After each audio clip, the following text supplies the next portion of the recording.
Right, let's go through some of the bits from Rachel Reeves' speech. Here she is explaining that big increase in the tax burden that Faisal was just saying was quite a wowzer moment. And Rachel Reeves very, very clearly trying to pin this on the previous government.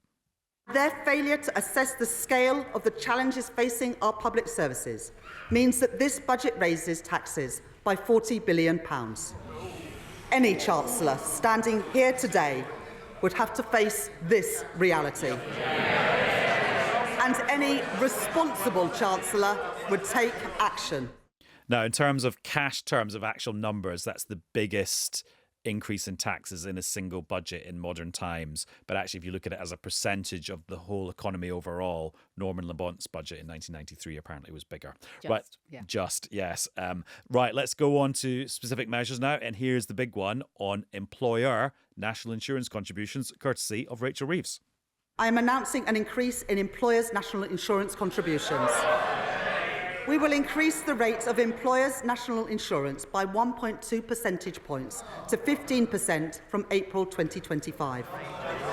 And we will reduce the secondary threshold, the level at which employers start paying national insurance on each employee's salary, from £9,100 a year to £5,000.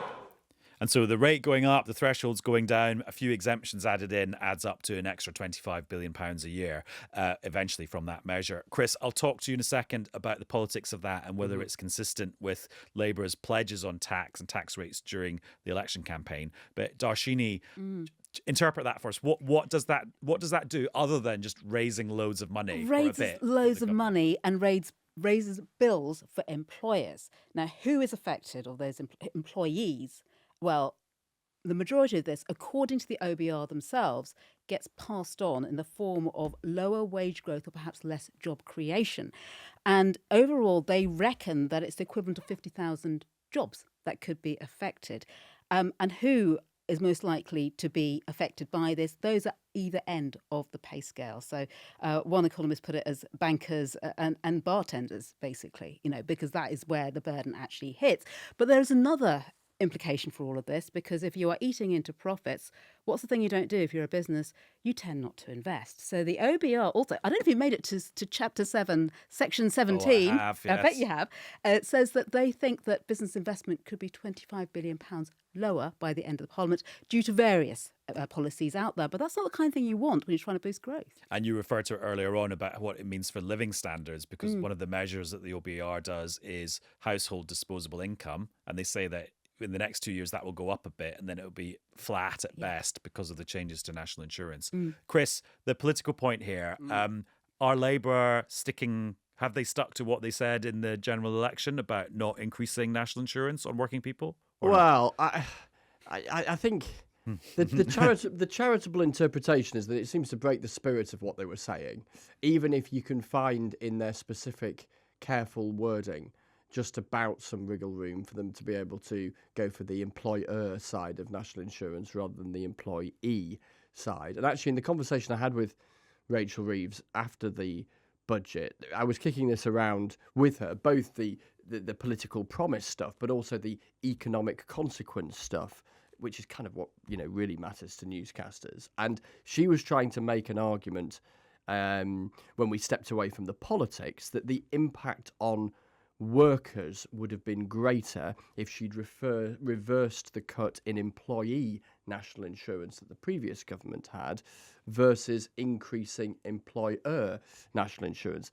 Now, the Office for Budget Responsibility, the watchdog, the forecaster, it says in its 100 Dharshini, you had the number of pages, didn't you? Anyway, the blue book with 200 pages odd in it, it says in terms that the change in employer national insurance does have and will have an impact on wages. In other words, directly on employees. But effectively, her argument to a newscaster considering or contemplating that is that it kind of, it would have been worse if we'd done the opposite.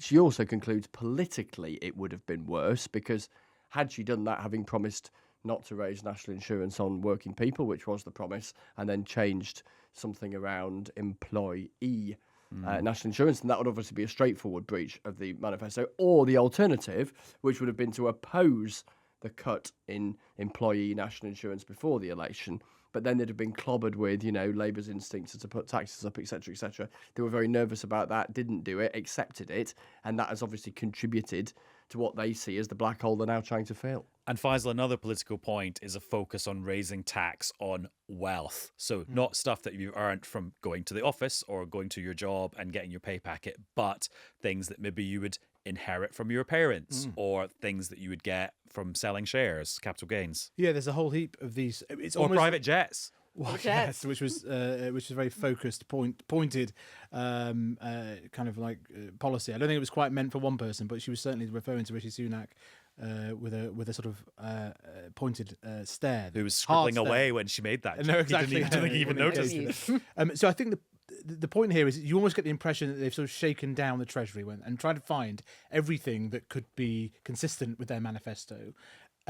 In general terms, in tactical terms, but they also actually believe that when you have an ageing society which has more demands on the public purse and on the exchequer, that the source of funds for that bigger state to fund the NHS, fund social care, and also may well makes some sort of rational sense to have that from the accrued wealth of an older generation. Now that's a very sort of boffiny way to describe it, but you see evidence of that. I have to say that they definitely seem to score all of these little capital taxes that go up better than I may have thought. Around the same. What do you mean score well? As in they raise money. They raise money. Yeah. They raise money. It's a bit of uncertainty. And in 1 year, the non-dom crackdown raises 5 billion. So or people 2 who billion. have earnings in the rest of the world. But it's exactly. So it's 2 billion the next year. There's inheritance tax. There's specifically, we talked about little specific micro stories that might pop up.